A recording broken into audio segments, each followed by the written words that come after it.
pembelajaran berdiferensiasi dan pembelajaran sosial emosional dalam mata pelajaran IPA kelas 8. Selamat menyaksikan. Apa kabar hari ini? Baik.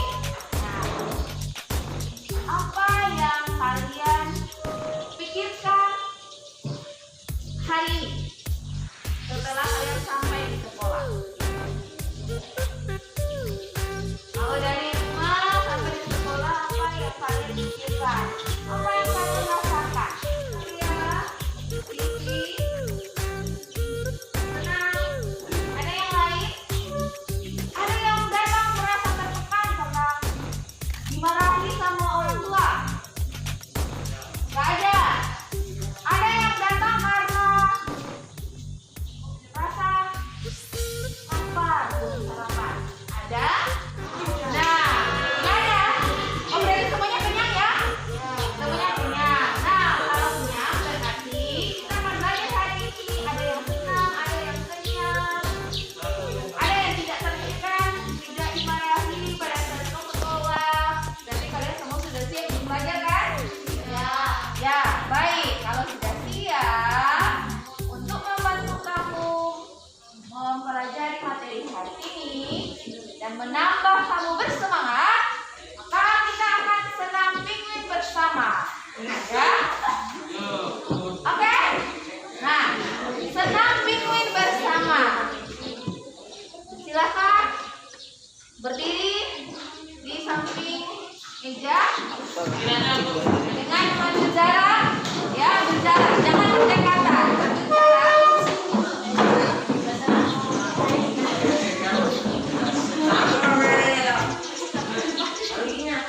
Oke.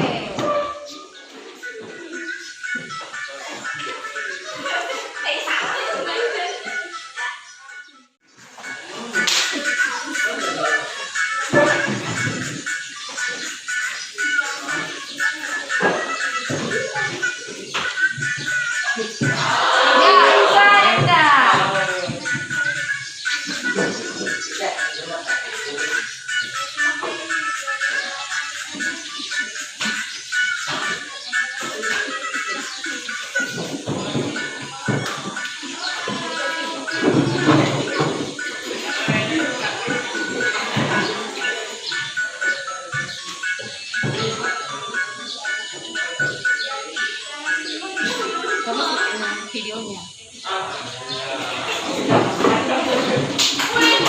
Oke, tepuk tangan semuanya. Oke, silakan duduk. Nah, sekarang saya ingin bertanya kepada kalian. Apa yang kalian rasakan setelah senam ini? Senang. Selain senang apa lagi? Terhibur. Lucu? Ya, lucu. Apa lagi? Selain malu sedikit. Ya. Senang. Apa lagi, Nak? Oh, hibur. Terhibur. Oh, saya kira hibur. Terhibur. Nah, baik. Ya, ini kita akan mulai belajar tentang materi bunyi, gelombang, getaran. Jadi kita mulai dari pertama, yaitu getaran, gelombang, dan bunyi. Nah, berdasarkan instruksi pada pertemuan sebelumnya, kalian sudah sepakat bersama saya untuk membuat materi secara mandiri dalam kelompok masing-masing. Nah, materi itu telah dibagikan berdasarkan materi kelompoknya ya. Kelompok materi kelompok 1 adalah kelompok getaran, kelompok 2 adalah kelompok ahli gelombang, dan kelompok 3 adalah kelompok ahli bunyi. Kita bunyi. Pada mesin ahli bunyi. Nah, dengan demikian kelompok yang saya sudah bagikan itu akan belajar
Kami dari kelompok ini ingin bertanya ke kelompok putaran. Apakah yang dimaksud putaran itu?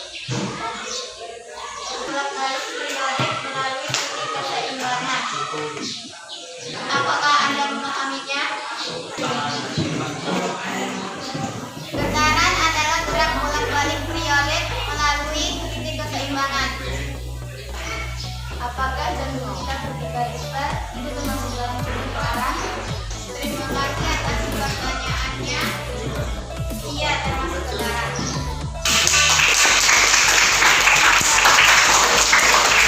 Selamat pagi, kami dari kelompok bumi akan menjelaskan materi tentang bunyi yang akan dibacakan oleh teman saya.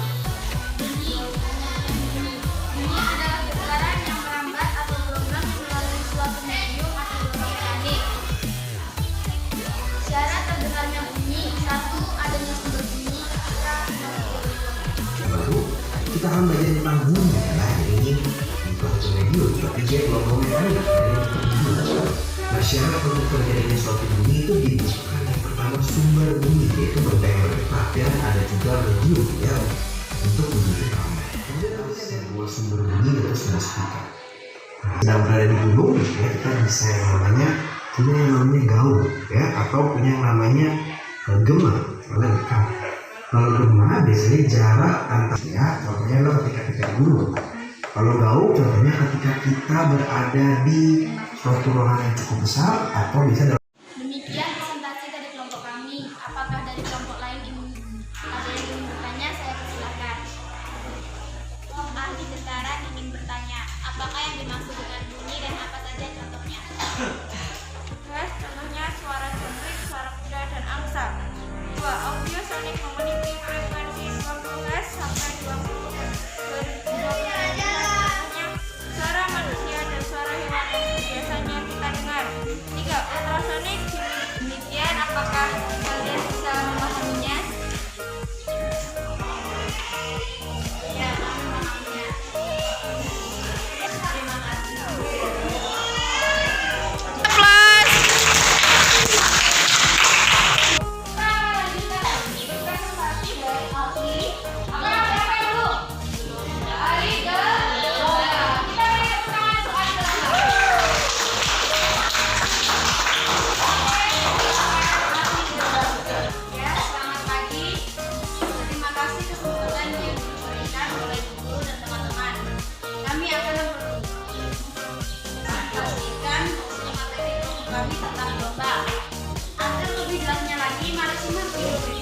Lalu kita lihat gambar ini adalah gambar pada permukaan air ya.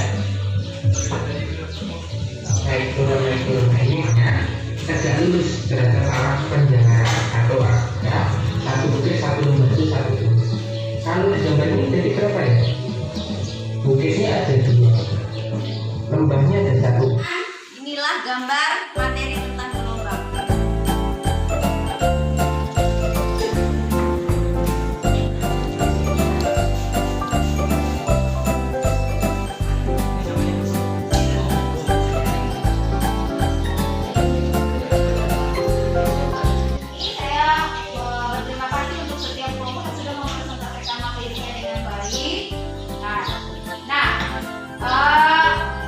Saya akan mengajak kalian untuk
mata. Semua satu. Satu. Satu. Satu. Satu.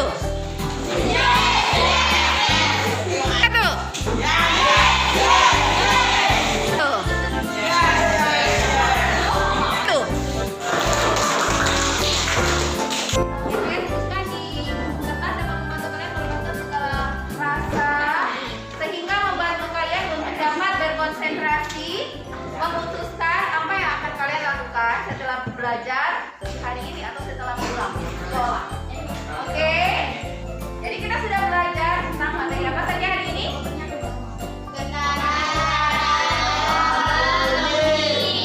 Getaran itu apa? Silakan. Yang apa saja bukti itu? Infrasonik, oke. Terus audiosonik, ultrasonik, bagus. Iya, apa? Yaitu longitudinal dan transversal. Oke, demikian proses pembelajaran kita hari ini. Semoga ujian nanti bisa di pertanyaan dijawab, kemudian dari mengerti dengan baik. Oke. Ya, mari. Terima kasih. Selamat siang. Namun sebelumnya mari kita berdoa dulu. Dipimpin oleh Isan. Isan berdoa di depan. Iya. Semua tenang. Sebelum kita menutup pelajaran, mari kita berdoa menurut agama dan kepercayaannya masing-masing. Berdoa, mulai.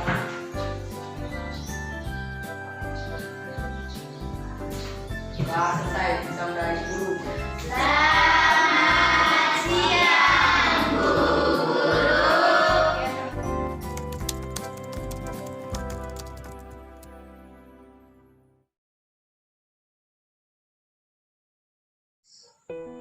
Perasaan saya sangat senang karena saya senang menyusun pembelajaran berdiferensiasi dan pembelajaran sosial emosional dalam RPP yang saya buat, dan itu adalah hal yang baru. Walaupun memang pernah saya membuat pembelajaran sosial emosional seperti membuat ice breaking, tetapi pada saat itu saya belum menyadari tujuan daripada proses itu dengan baik. Dan tentu saja setelah merancang masih ada rasa khawatir karena takut jangan sampai RPP yang saya buat ini tidak terlaksana sesuai dengan yang dirancang. Pada saat pelaksanaannya sebelumnya itu tertunda karena banjir di sekolah kami dan perayaan Isra Miraj. Namun saya tetap percaya bahwa pelaksanaan pembelajaran akan tetap dilaksanakan dengan baik, dan itu menjadi waktu buat saya untuk mempersiapkan diri saya dengan baik. Dan pada saat pelaksanaannya ternyata banyak siswa yang bersemangat setelah saya menerapkan pembelajaran sosial emosional di bagian awal dan bagian akhir, dan ternyata berbeda dari pembelajaran sebelumnya. Mereka lebih bersemangat, wajah mereka senang, dan mereka seperti menikmati proses pembelajaran itu dari awal sampai akhir. Apalagi pada saat proses pembelajaran berlangsung pada tahapan diferensiasi proses, murid sangat senang karena pembelajaran didesain sesuai dengan profil belajar mereka. Begitu pula dengan diferensiasi produk. Anak-anak sangat bersemangat menyampaikan dan mempresentasikan tugas dengan baik. Hal yang perlu diperbaiki dari pembelajaran ini adalah yang pertama, variasi model pendekatan metode pembelajaran harus selalu diterapkan. Jangan hanya menonton pada satu model atau metode, tetapi harus divariasikan setiap kali penerapannya ke depannya. Kemudian menurut saya harus berlatih untuk mengatur timing waktu pelaksanaan pembelajaran sehingga sesuai. Karena pada saat saya melakukan pelaksanaan pembelajaran di kelas itu saya kekurangan waktu dan solusinya saya meminta dari seorang teman saya untuk menukar jam 30 menitnya dengan nanti jam saya pada pertemuan berikutnya, sehingga saya diizinkan dan melanjutkan proses pembelajaran tersebut. Jadi kedepannya saya harus bisa mengatur timing dengan baik. Selanjutnya, yang ketiga adalah harus selalu mempunyai planning B, karena kita tidak bisa memprediksi apa yang akan terjadi ke depannya saat kita melakukan aksi nyata.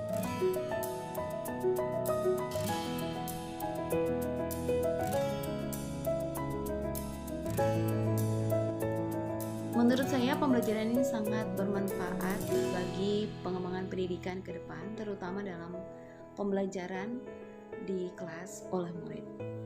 Ketika murid belajar, maka selaku guru kita harus dapat memenuhi kebutuhan belajarnya. Ketika kebutuhan belajar murid terpenuhi, maka tujuan belajarnya akan tercapai. Setiap guru harus menyadari penerapan pembelajaran berdiferensiasi dan pembelajaran sosial emosional dalam mata pelajaran di kelasnya. Dengan demikian, maka itu akan sangat membantu pengembangan belajar anak. Kita harus fokus pada prosesnya. Dengan berfokus pada prosesnya, penerapan pembelajaran sosial emosional dan pembelajaran berdiferensiasi, maka selain anak-anak akan memperoleh nilai yang baik, secara otomatis juga akan menimbulkan atau mengembangkan potensi yang tersembunyi di dalam diri mereka. Anak-anak akan memiliki kesadaran berempati. Anak-anak akan mampu mengelola diri mereka, mengendalikan diri mereka, memiliki keterampilan resiliensi, mampu mengambil keputusan yang bertanggung jawab, sehingga itu akan berguna bagi masa depan mereka nanti. Demikian dari saya, terima kasih.